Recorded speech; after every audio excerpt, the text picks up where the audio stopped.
eQHealth Solutions is a not-for-profit healthcare quality improvement company and care coordination company. We were organized in Baton Rouge 26 years ago.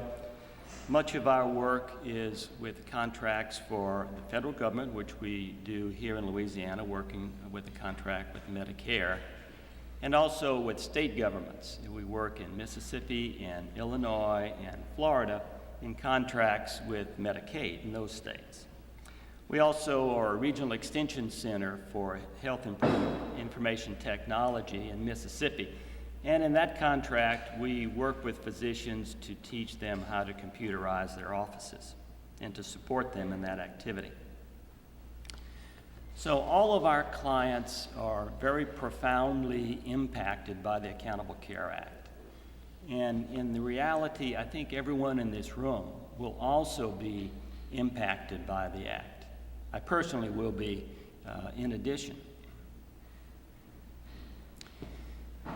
Before we get into that, let me just give you a very brief anecdote. I'm going to take you back many, many years to the year 1965. 1965, in a small town in Louisiana, there was a young man that graduated from high school, and he was dead set on becoming a physician. He was preparing to go to college, and about that time, there was a great debate going on about a new government-sponsored healthcare program.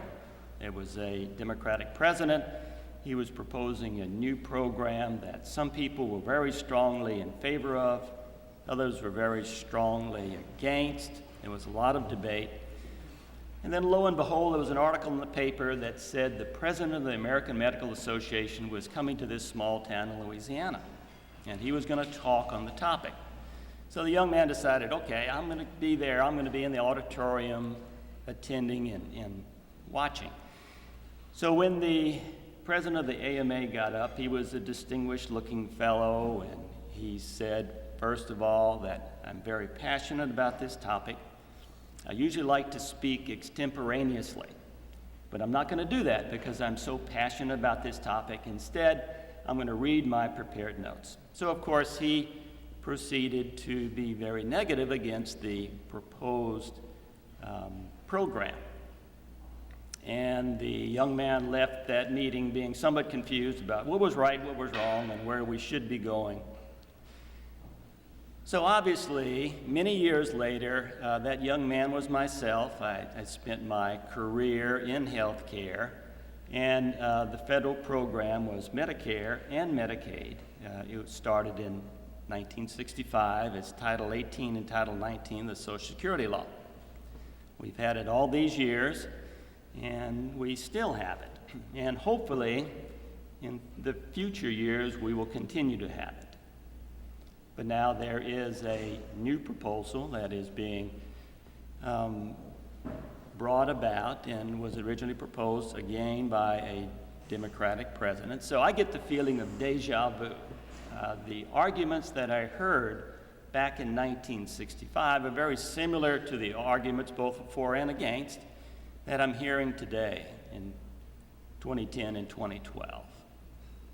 So, the Supreme Court decision. First thing they did was, as a surprise to all of us, they upheld the individual mandate. This was a surprise to me. I thought it would be turned down. In fact, I had been asked to prepare a blog in advance, and the title of my blog was going to be The Supremes Sing the Blues for Obamacare.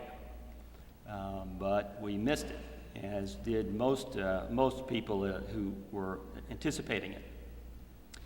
So the individual mandate was also called a tax, and that's very important. And if you remind me later to talk a little bit more about the significance of it being described as a tax. Secondly, the states were allowed to, if they wish, opt out of the expansion of Medicaid without any jeopardy to their federal Medicaid funds. And that becomes a very big issue, too. So, who might win, who might lose? At this point, it's a little too early to be able to say, because what happens now is it still goes into the political arena. And the answers to who wins and who loses still is kind of lost in the fog and mist of politics until November. It's very clear that the GOP wants to repeal and replace Obamacare. What would it take for that to happen? Well, a personal opinion, but I think what it would take is that Republicans would have to retain control of the House, and the odds are decent for that. They'd have to win control of the Senate, and the odds are not too bad that that might happen. And thirdly, they'd have to win the presidency. And I don't think that's going to happen. You probably have a better idea about the likelihoods of those events than I do, but one of the things that I use as a guide is the Iowa Electronic Markets, which is run by the business school at the University of Iowa. And they have a special dispensation from the SEC to essentially be a bookie, a political bookie. They have a website where you can sign on to the website and you can put up money and you can say who you think the next president is going to be. And if your guess is correct, you stand to win money after the election or lose money if you're wrong. Well, that political website has been very solidly, consistently in favor of Obama for months now. And as of Saturday, the probability was still 56% that Obama would have a second term. So I think the likelihood of the trifecta happening is not real good. And I think Obamacare is probably going to remain the law of the land. So, what does that mean for all the rest of us? Actually, it means a lot. This is a huge, massive legislation, and I'm not just talking about the number of pages. I've got a copy on my shelf in my office, and it almost causes the shelf to creak. But I've thumbed through it periodically. I have to research it periodically. It also impacts not just individuals that are not insured. It impacts all of us that have insurance today because it changes the requirements for insurance companies. So let's take a quick look at what were the original goals of the Act. The first goal was to extend insurance coverage to the uninsured. And that was and is the most popular provision of the Act. America has approximately 44 million uninsured. That's about 1 in 5 people. Texas alone has 6 million uninsured in the state of Texas. I think everybody can agree that it would be wonderful to have coverage for these individuals. The difficulty boils down to how much coverage and who's going to pay for it. In regards to paying for it, there is a company of actuaries called Milliman Company, and they have a Milliman Medical Index. Milliman Medical Index comes out every year, and it's an estimate of what it costs to provide health care for a typical family of 4 in the United States. Each year, that cost has been going up. This year, for the first year, that cost popped over $20,000. $20,728 to cover a family of 4. Now that's insurance cost, out-of-pocket cost, everything, medications, the whole thing. That's a lot of money. And if you're talking about covering 44 million people, it becomes a huge amount of money.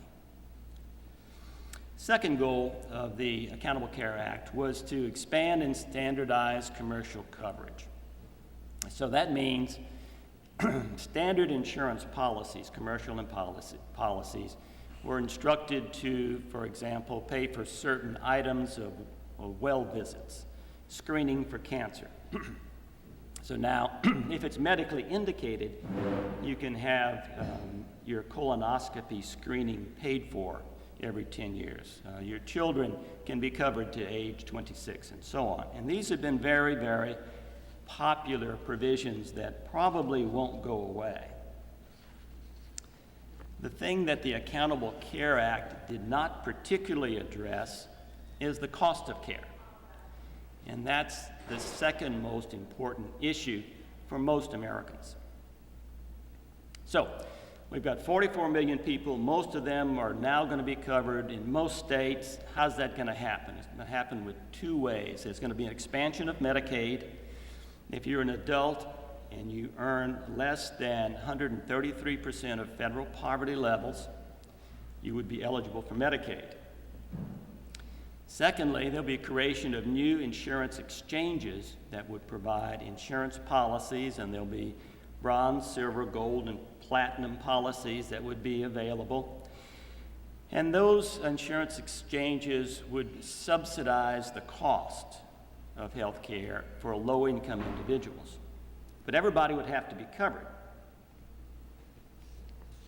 So if you don't buy health insurance, you pay a penalty, and the penalty escalates over the next several years to eventually it'll be the estimated cost of a bronze policy, which is about $16,000 a year. So if you insist on going uninsured in the future, eventually you'll be paying that $16,000 policy. Now, who would be paying for the expansion of Medicare? Well, the proposal is for the first 3 years, it would be paid about 100% with federal dollars to allow a transition for the states to pick up this extra funding burden. The second 3 years, that is years 4 to 6, it would be about 95% federal dollars and 5% state match. And then the third 3 years would be about 90% federal dollars and 10% state match. And then after that, I'm not sure, probably your standard federal match for that particular state. So what about Louisiana? What about Medicaid and expansion in Louisiana? Well, the Governor General has been very, very clear about that. He does not want exchanges. He doesn't want the state to sponsor the exchanges. Federal government has said that they would step in and do that if the state declines. And he's also said he does not want to expand Medicaid in Louisiana. So what would be the impact of that approach if that's what we wind up doing? Well, you may be aware that over the weekend there were some news articles that indicated that the state took a $860 million hit to its Medicaid federal funding.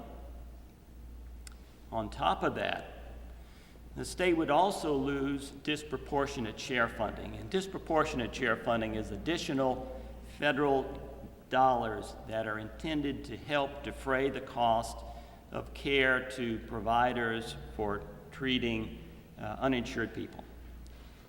Disproportionate share dollars are extremely important to the charity hospital system, and they're very important to small and rural hospitals, some of which have communicated to me that they didn't think that they could remain open without disproportionate share funds.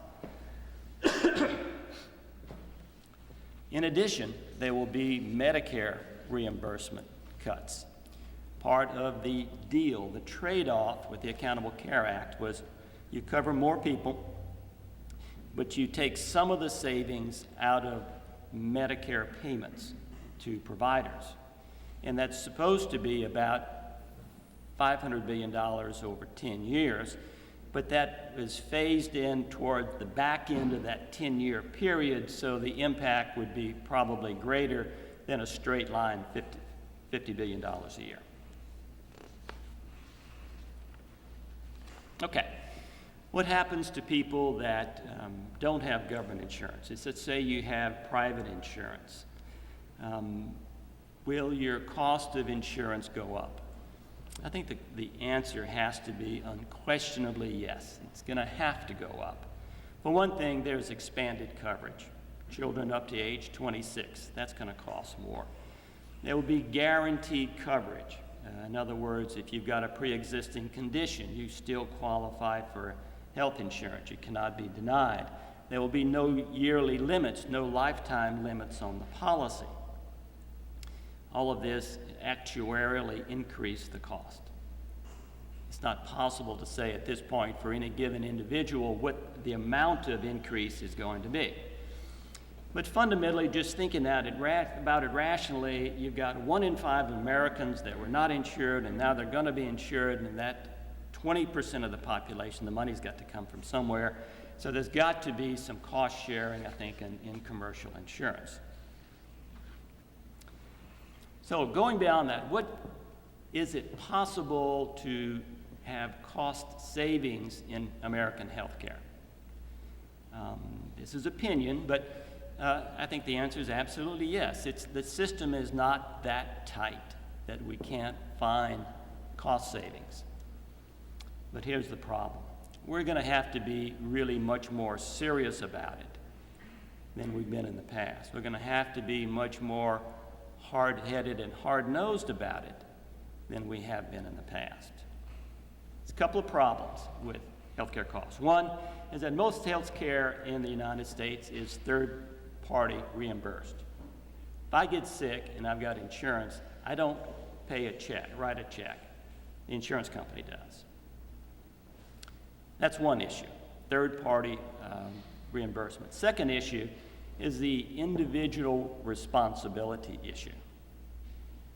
The fact of human physiology and human nature is we are what we do, we are what we eat, we are what we smoke. And that impacts our health.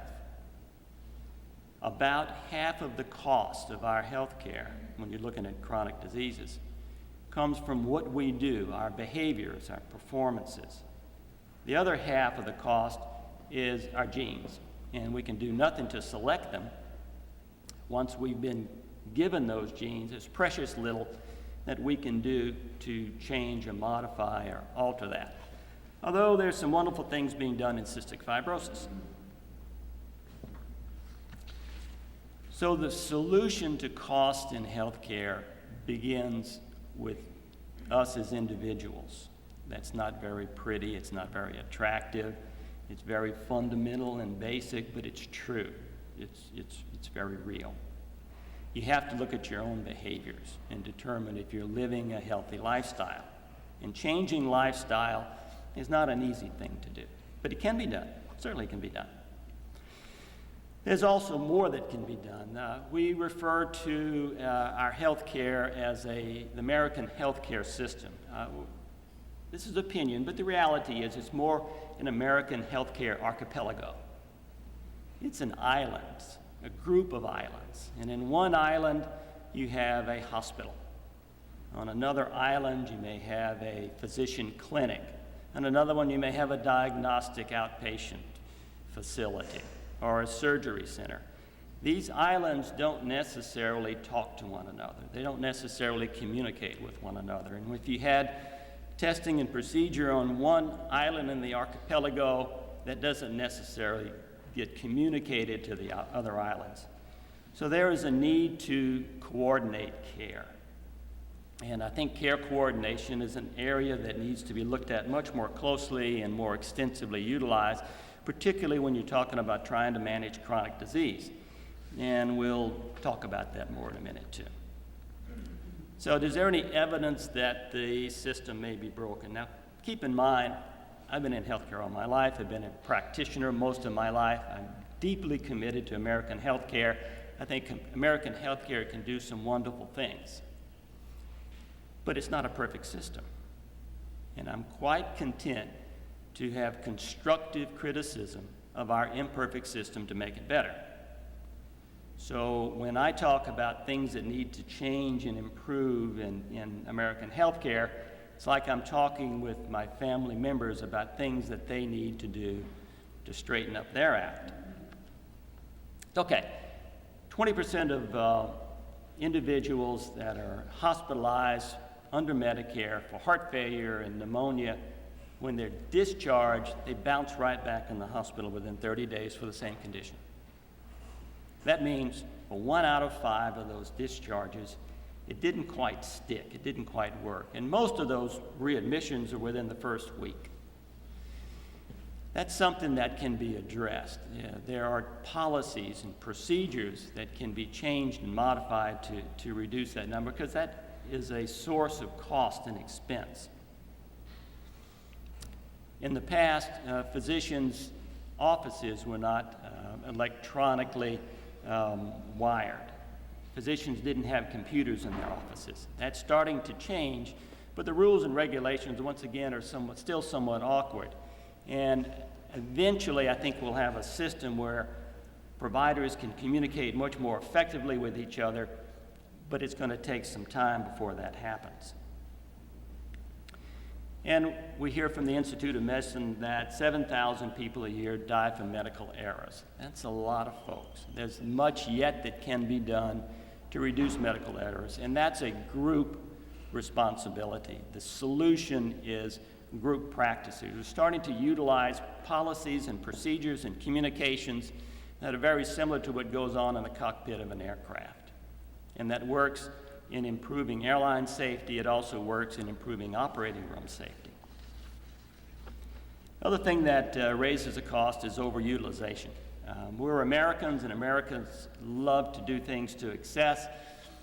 We have pockets where we sometimes do excessive things in healthcare. We have often easily accessible healthcare. But that, once again, is an archipelago. You have other islands in the chain where healthcare is inaccessible and getting more difficult to access, getting harder to see the primary care physician. I've got concerns about certain groups of patients having more difficulty seeing primary care, particularly if they have Medicare and Medicaid as the payer.